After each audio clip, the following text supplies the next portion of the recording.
learning how to learn. Introducing Joe and Jane. Joe and Jane are just like you and I, ordinary folks.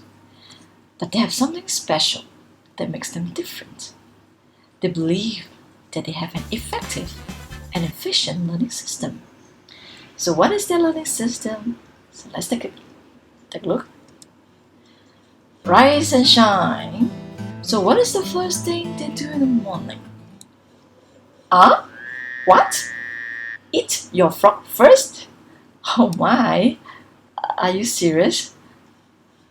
I see, just figuratively. So what does it mean? Eat your frog first.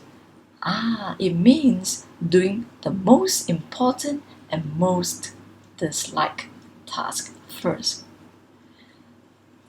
But, oh well, easier said than done. Who likes doing a difficult task?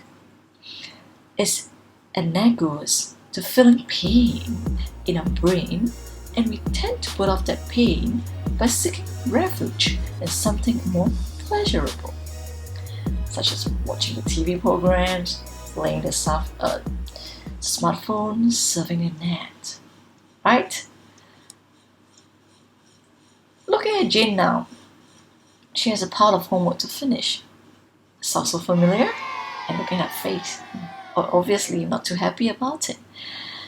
But if she were to focus on the mammoth task, which is the product, she will tend to put off that, as it will trigger the pain that causes Jane to procrastinate.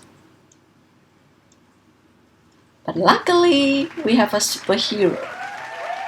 So here comes our hero, the Pomodoro technique. The Pomodoro technique helps Jane to focus on the process. That is devoting small chunks of time over several days or weeks to finish the homework.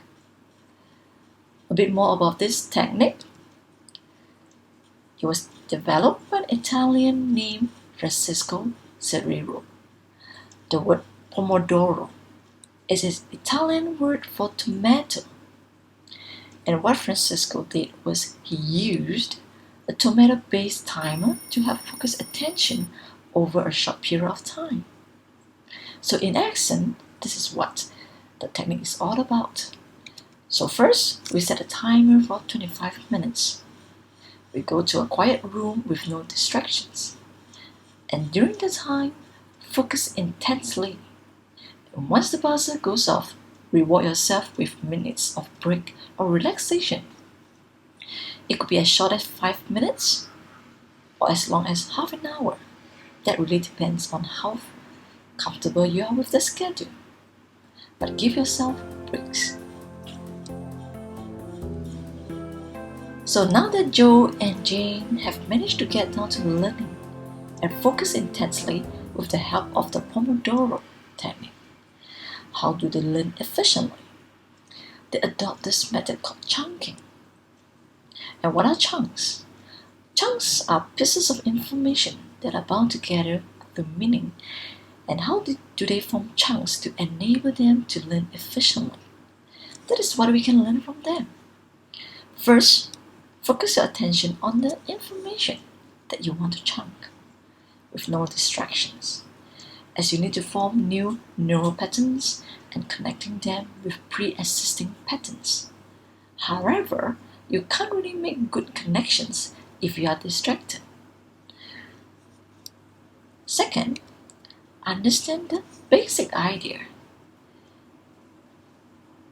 that you're trying to chunk. You can use workout solutions and try to understand how to go about solving the problems or the concept that you are learning. Third, but not least, as understanding is just not enough, you need to gain context of this chunk so that you not only know how, but also know when to use this chunk.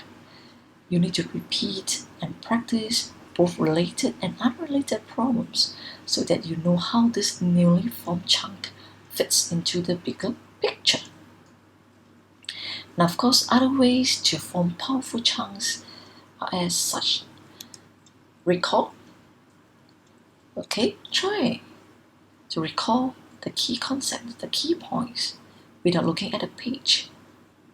Test yourself, or even make flashcards to help you better remember the concepts. One thing that you need to minimize is highlighting, as this gives you an illusion of competence in learning. Passive rereading is another habit to avoid. When Joe and Jane are doing their focused learning, they are in what we call the focus mode. That is, paying attention to something. The focus mode is turned on when we first start to grapple with concepts and problems. It is also useful for building chunks, as you remember just now. The opposite of focus mode is the diffuse mode. For we know that after Joe and Jane are done with their focused learning, they know that they have to take a break. They may go for a swim, or a walk at the beach, kick some balls, run up the stairs, or just laze around doing nothing. They know the importance of scheduling free time to nurture the diffuse mode. Diffuse mode is turned on when you relax your attention and let your mind wander. Diffuse mode provides a big picture perspective, which is useful for learning something new.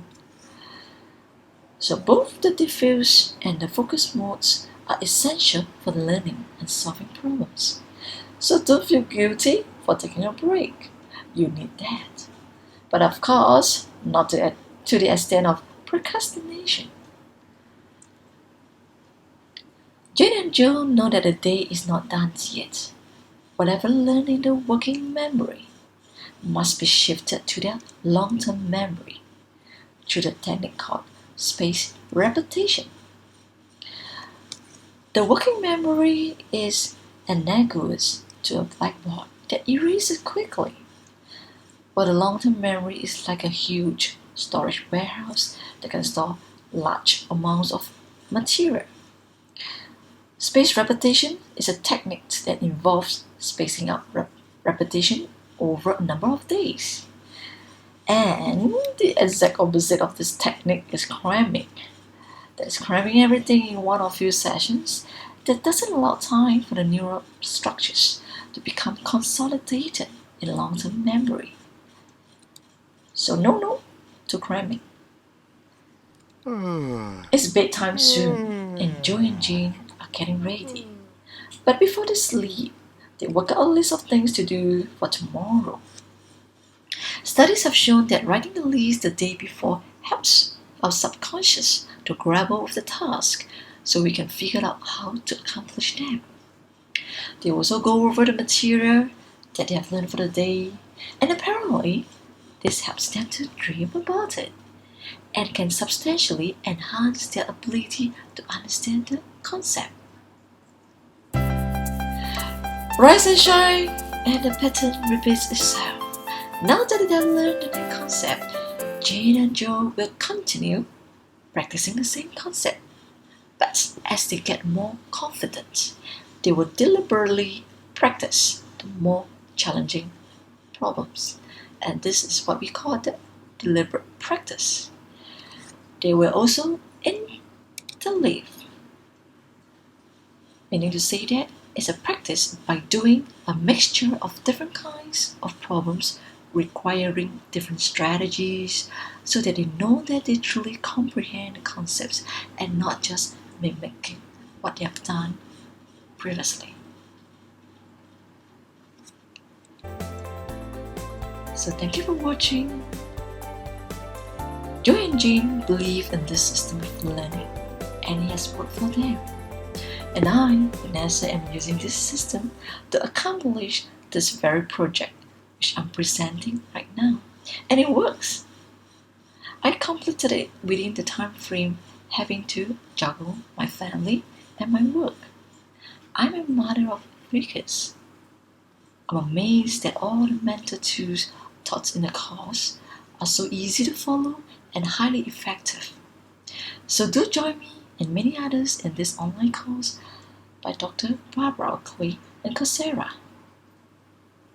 We see you around.